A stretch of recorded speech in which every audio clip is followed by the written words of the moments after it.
Okay, so today is the last week of April. We've been talking about what all month? Peace! That's right. Although peace really is something that we should talk about all the time. That's right. This has been a pretty powerful month talking about peace and bridge building and making peace with each other. Okay, remind us what peace is. All right. Peace is caring more about others than winning the argument. That's right. Okay, so today's true Bible story comes from the Old Testament, just like last week, but this time it's in 1 Samuel chapter 25, and it's all about King David. So here's this really great story, and a part of his life, he didn't live all of his life in a royal place, so King David. No, he was living out on the land, and this story, when you watch it, teaches us all about being a peacemaker. I know, but it's not about as much about David keeping the peace as somebody else. He was trying to keep the peace in the beginning, but the other guy was not having it, Miss Laura. He was not having it. And it really took someone getting in the middle and being a peacemaker. Bridging the two, that's right. And because of her actions, that's right, it was a woman, Abigail, that's right. Because of her actions and being a peacemaker, there was not a war, because David was ready for war. Oh, that's right. Good. So today, we are learning to be a part of the solution. Be a peacemaker, not a peacemaker. That's right. Be a peacemaker, not a peace taker. Okay, remind us what our scripture is for April. And I'm going to remind you, this is the week of Versapalooza. So make sure you recite the verse today on Zoom or on Worship Wednesday breakout groups or with Bible Explorers. 2 times. You got 2 chances. Versapalooza. Okay, here it is. All right. One of my favorite verses. They're all her favorite. So let us do all we can to live in peace, and let us work hard to build up one another. Romans 14:19. Nerve. All day long, all year long. Be a peacemaker. For reals. This is really good. Okay, so your activity guides that you get in the mail that she lovingly sends you or in the email today. Your activity guides for the elementary age, K through 3. The one today is called Draw It Out. Ooh, I love to draw.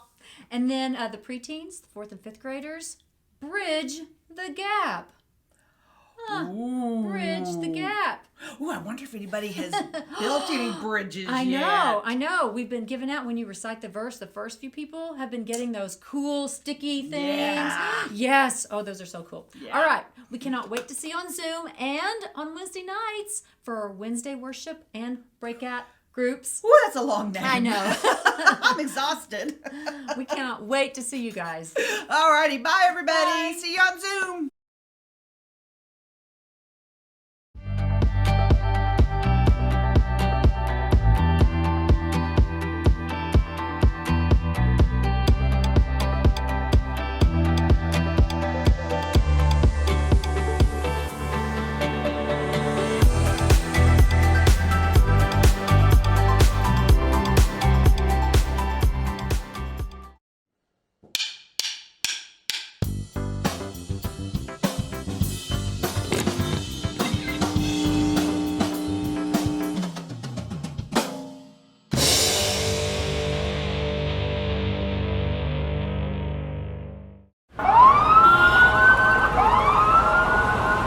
Can I get a little peace and quiet in here?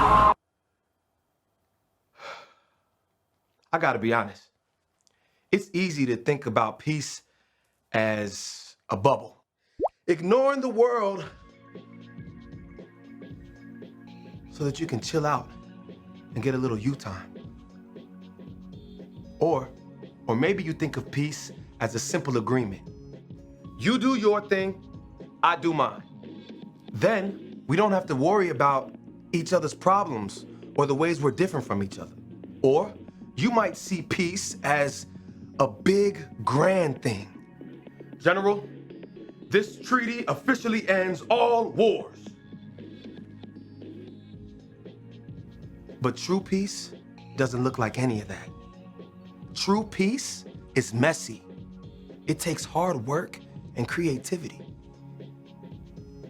It says, how can I listen to you first before I speak? It says, how can I learn what it's like to walk in your shoes before I try to fix it? How can we get creative to find a way through? See, when you do the hard work of making peace, others can see God at work in you. That's why making peace is an amazing way to worship God with your life. Because worship, it's about more than just singing loud. It's all about living loud.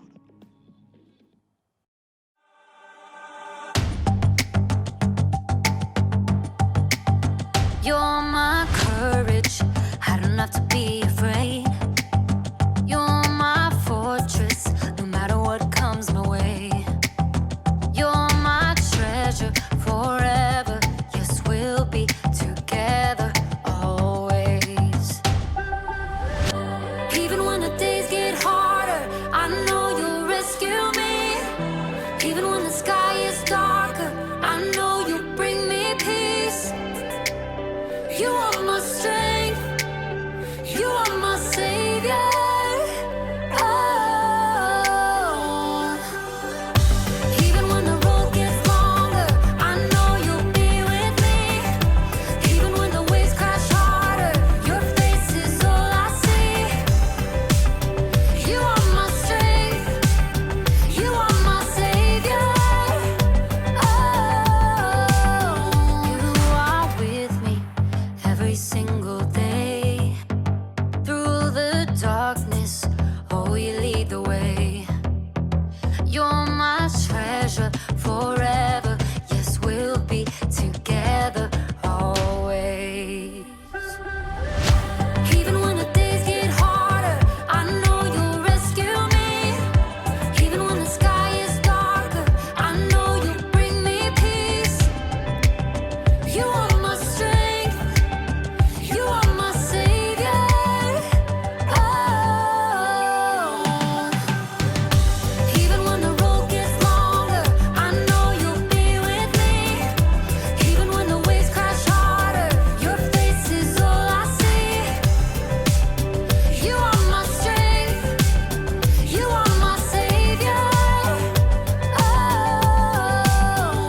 Every time I fall, you pick me up. You fight for me, you overcome. You bring me peace, you give me love. For you I sing, to you I run. I praise your name for all you've done. You are my strength, you are my savior.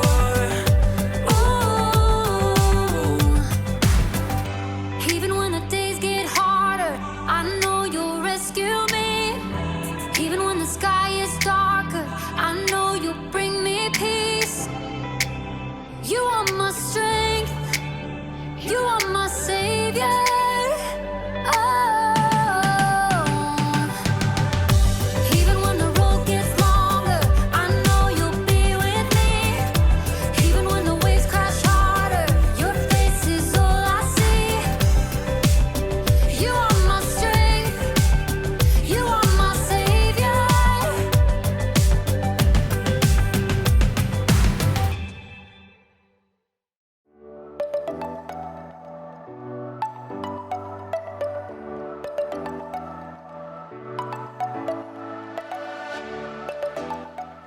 What's up, everybody? It's me, Jacob, and today you're gonna help me solve a mystery.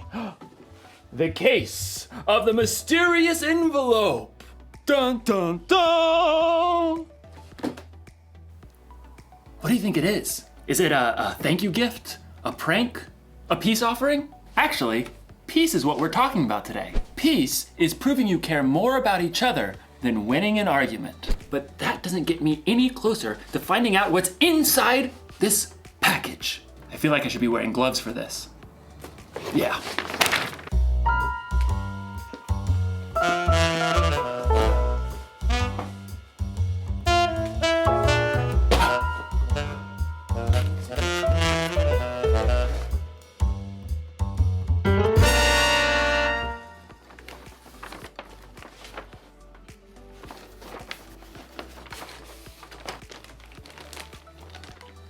Monkey bridge?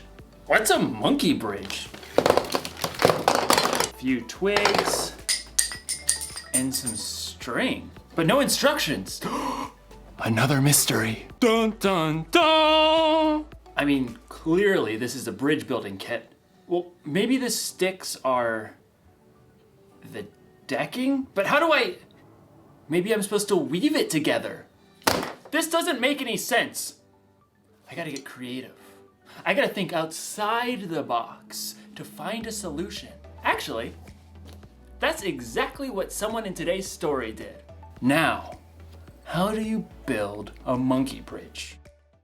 The Bible. It's 66 books of history, stories, letters, and poetry that fit together to form God's one big story. The epic adventure of how He created us and loves us so much that He made a way to rescue us. As we travel through the Bible, from Genesis to Revelation, we discover people who met God and found their lives changed forever. Now, for an amazing story, inspired by the book of 1 Samuel, chapter 25. God had promised David would be king, but for now, King Saul ruled Israel. David lived his life on the run, followed by a group of misfits who had become friends and servants. One day, they arrived in the desert of Paran, near the land of a wealthy man named Nabal, who owned 3,000 sheep. We'll set up camp here, man. At first, Nabal's servants didn't know what to think. Too many strangers around these parts. We've had food and sheep go missing. But David's men were honorable. They didn't try to steal from the shepherds. In fact, David protected Nabal's shepherds from any harm. Stay as long as you like, my friend. About time for sheep shearing, isn't it? Oh, yes. Nabal will hold a grand feast when it's all over. Your men have helped us, so they should share in the celebration. David called for 10 of his men and gave them a message to send to Nabal. On it. David's messengers hurried up the mountain to Nabal's estate and were brought to stand before him. Well, what do you want? Nabal sneered down at the men while he continued to chew on a fine leg of mutton. David says, "May you live long. May things go well with you." Continue. He says, "I hear that you are clipping the wool off your sheep. When your shepherds were with us, we treated them well and protected them. Now please be kind to my men. Please give us any food you can find for us." Nabal leapt from his seat and hurled the mutton bone across the room. Who is this David? Probably a runaway servant. Why should I give bread and meat to a nobody? And his men who come from who knows where? David's men returned to camp and delivered the news. Oh, no, he didn't. Oh, yes, he did. Men, put on your swords. We'll make Nabal wish he hadn't. At no time at all, David and 400 of his men were marching up the mountain to confront Nabal. It seemed there was no stopping a battle. But Nabal's wife, Abigail, was far wiser than her husband. A servant told her what he had done. David sent messengers asking for food, but Nabal shouted and was rude to them. Go on. The whole time we were near them, David's men were good to us. They were like a wall, keeping us safe. You've got to do something now, or terrible trouble will come. There's no time to waste. Abigail quickly directed her servants to gather supplies and put them on donkeys. 200 loaves of bread. Check. 5 sheep. Check. 1 bushel of cooked grain. Check. 100 cakes of raisins and 200 cakes of figs. Check. And check. Well, you go on ahead. I'll follow. The donkeys, loaded with good food, started down the mountain. Abigail got on her donkey and followed. From the valley, David and his men were approaching. Everything we've done has been worthless. I watched over this fellow's property, but he's paid me back evil for good. We'll wipe him out. As David's anger grew, though, he spotted something along the path. A pack of donkeys. What's this? Well, it looks like they're carrying something. Food for a feast, I'd say. Behind the pack of donkeys, Abigail prepared for what lay ahead. I must stop this. The moment Abigail saw David, she slid off her donkey and fell face down on the ground before his feet. Please, let me speak. Let me take the blame for Nabal's actions. Abigail raised her eyes just enough to notice David's surprised face. He nodded. Don't pay attention to Nabal. He's always doing foolish things. I'm sorry I didn't get to see your messengers, but I've brought a gift for you. Right now, the Lord has kept you from killing Nabal and his men. Let the Lord deal with your enemies. Abigail rose to her feet. David and his men listened, surprised by the strength of her message. You fight the Lord's battles, so he will give your family line a kingdom that will last. He'll make you ruler of Israel. And when he does, you won't have a heavy load on your mind about killing people with no reason. The Lord will give you success. When that happens, please remember me. Abigail took a deep breath and waited. David smiled. Give praise to the Lord. He sent you to find me. May he bless you for this. You have kept me from using my own hands to get even. David's men unloaded the food that Abigail had brought. Go home in peace. I'll do what you have asked. Abigail made her way back up the hillside to her home. She had chosen to humble herself and do the hard yet creative work of making peace. In the end, Nabal paid the high price for his foolish anger, but God blessed Abigail. The fight between Nabal and David wasn't Abigail's problem, but she didn't use that as an excuse. She got involved. She acted fast, and she found a creative solution. You see, just because something isn't your problem doesn't mean you can't get involved. God has given each one of us unique talents and unique ways of seeing things. So, if you see people in a fight and you're the only one who can see a way to make peace, you should help them solve that mystery. Jesus showed us how important making peace was to him when he gave his life on the cross. We can make peace with others by being part of the solution. You can help calm an argument between two people by making them laugh. You can suggest solutions to problems that others might not see. Or if a fight looks like it might get dangerous, you can find a grown-up to help keep the peace. The one thing to remember today is this: you can show you care about others by being part of the solution. So this week, be on the lookout for creative ways to build bridges between people in your small part of the world. I'm gonna have to get pretty creative myself. Here's what the bridge is supposed to look like. Mystery solved. You know, if that bridge was full-sized, I could cross an entire canyon on that one thin little rope. But first I'd need to solve my fear of heights problem. Dun dun dun! I'll see you next time.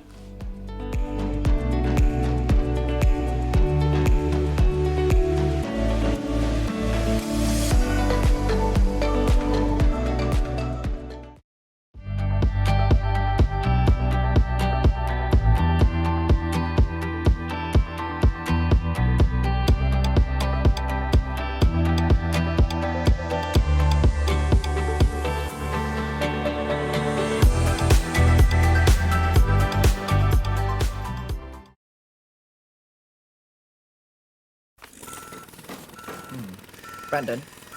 Brendan! Yeah? If I'm reading this correctly, it says we need to move the first one 2 feet. What's that?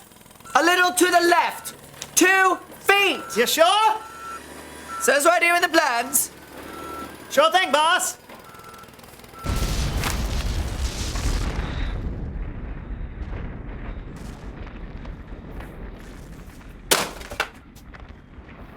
You sure you're reading that right? I mean, it might be upside down. What are those? Blueprints.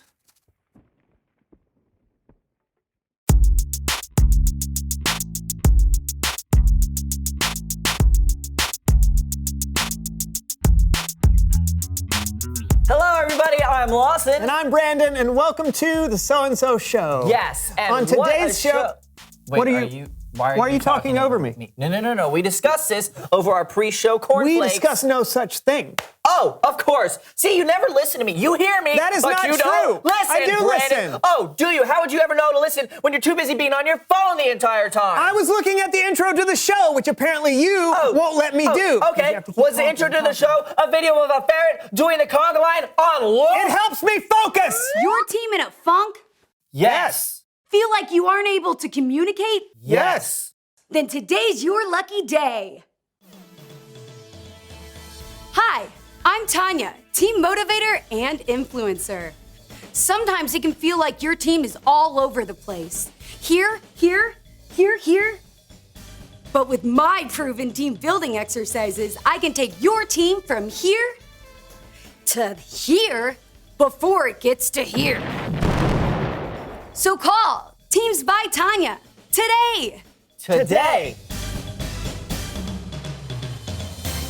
So it's just me and Brandon, and we are having trouble being a team. He's having trouble being a team. What do you mean I'm having trouble? There's no me in team, Brandon. Yes, there is. There's an M and an E. There's a me in team. There's no I in team. That's the saying. Gentlemen, it seems we're having trouble communicating. Yes. Brandon, turn towards Lawson. Lawson, turn towards Brandon. Now close your eyes. Without making a sound, I want you to mouth these words. I can't see you, I can't hear you. Good. Keep going, mouthing those words. I can't see you, I can't hear you. Good, even bigger, but still without making any sound.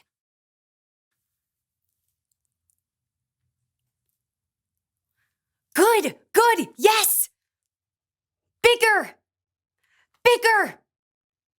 Good, I can't see you, I can't hear you. Now stop. Open your eyes. Look at each other. Good. Now close your eyes again. Okay, I want you to slowly open your eyes. Very small, barely open your eyes.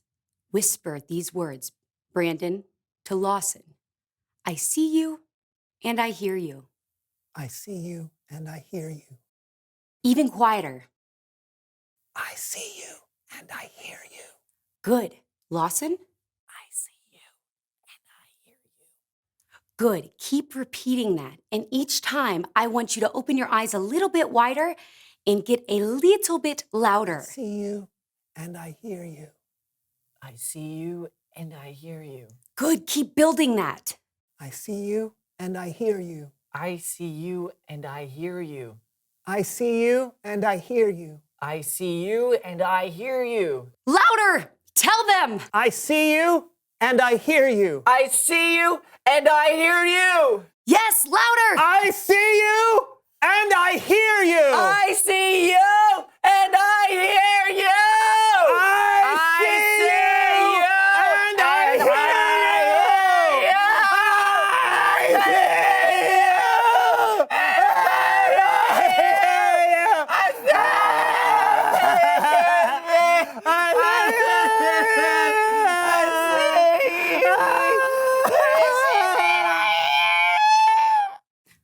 My work here is done. Now it's Bible story time with Kellen.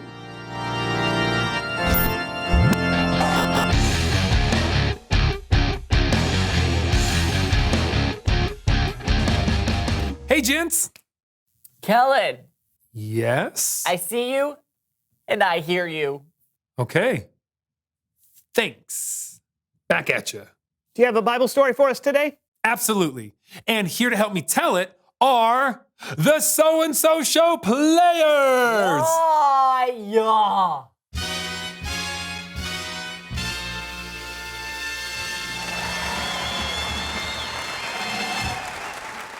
Today's story comes from the book of 1 Samuel, chapter 25. There was a man named Nabal.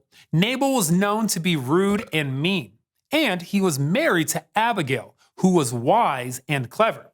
But we'll get to her in a minute. Now, Nabal was very wealthy. He had 1,000 goats and 3,000 sheep. And it was time for Nabal to shear his sheep and sell the wool. There's another character in today's story. His name is David. You might remember David as the shepherd boy who slayed a giant and then became king. This is that same David. But in our story, he hasn't become king yet. David was staying with his men in the desert. when he heard that Nabal was shearing his sheep. Frances! Yes, David. I want you to go to Nabal, and I want you to greet him kindly for me. And then I want you to remind him of how well we treated his men when they were with us. And lastly, I want you to ask him. Ask him if there's anything he can share with me and the other men. Go! Yes, sir. David's men delivered the message to Nabal, but Nabal's response was, well, So, David would just like you to remember all that he did for you, and then, would appreciate if you could find anything for us. I'm sorry. Who? David who? Son of Jesse who? Why should I give up my bread and my meat that I have prepared? Why? Why? The answer is not just no. It is no. Million times no. Be gone with you. Go. No. Go. Million times no. Million times go. Million times no. David's men reported back everything Nabal had said to them. No. No. A million times no. What? What? Men, put on your swords because we are going to destroy Nabal. David was angry. I don't have my sword. Maybe a little too angry. Now, Nabal was in big trouble unless somebody could stop David. That's where Nabal's wife, Abigail, comes in. Abigail! Yes, Frankie? Nabal just insulted David. David, the guy who's been keeping us safe while we watch our sheep. David's really mad, and I think he's out for revenge, so you gotta do something. All right, people. Listen up. We're going to have to do this fast. I need you to go get 200 loaves of bread, Frankie. Billy? Grab 2 bottles of wine, and I'm not talking the small ones, I'm talking the big ones in the animal skins. Sure thing, boss. Sally? Yes, Abigail? I need you to get the 5 sheep ready to be cooked. You got it. And Frankie! I'm going to need a bushel of grain. Okay. And 100 raisin cakes. Okay. And 200 cakes of pressed figs. Let's go, people! There's no time to waste! Abigail wasted no time. After she collected all the food, she loaded it onto the donkeys and met David, who was approaching from the desert. Ah! Can you believe it, men? How he has treated us? We have served him, and how did he repay us? He repaid us with evil, and we will destroy Nabal. Pardon me, sir. Yes? I must speak with you. Let me take the blame. Pay no attention to that man, Nabal. Nabal!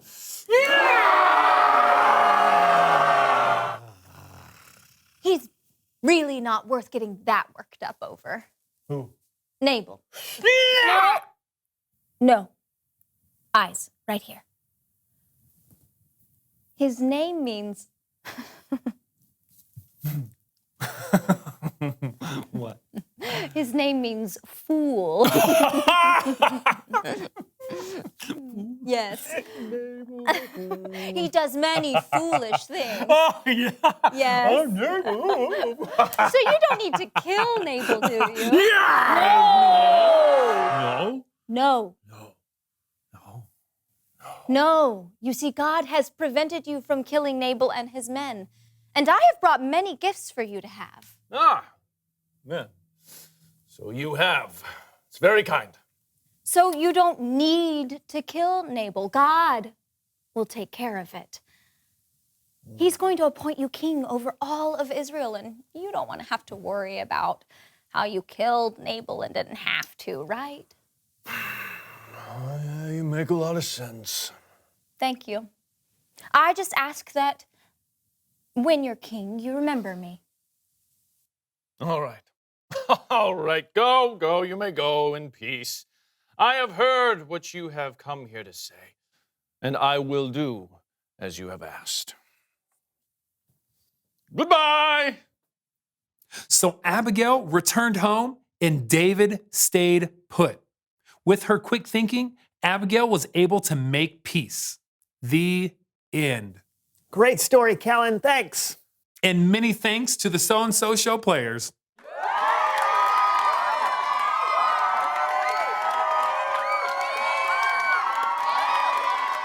Okay, that wasn't terrible. Yeah, Abigail was incredible. To be able to soften a situation like that took a lot of courage from Abigail. Yeah, David was so angry he could kill.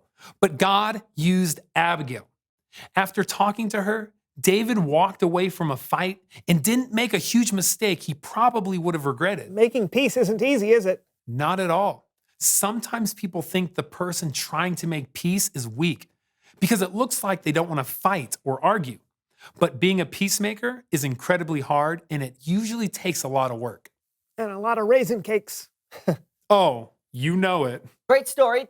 Thanks, Kellen. Yep, I'll see you guys next time. Later. Wish I could be a peacemaker like Abigail or Tanya. But how, Brandon? How? I don't know. But let's find out. Reveal the question. What are ways you can be a peacemaker? Maybe you can be a peacemaker with two of your friends. Or within your family, or maybe a sports team. Or maybe you can be a peacemaker by saying you're sorry. Lawson, I'm sorry that I get angry at you sometimes. You're a great friend. Thanks, buddy. I'm sorry too. I don't think either of us were peacemakers today. Yeah. Until now. High five! Yeah! That was close enough. All right, that was close enough. Yeah. There are lots of ways you can be a peacemaker. Talk about it with each other. And we'll see you next time on The So-and-So Show. I can't see you. Good. Oh, I can't hear you.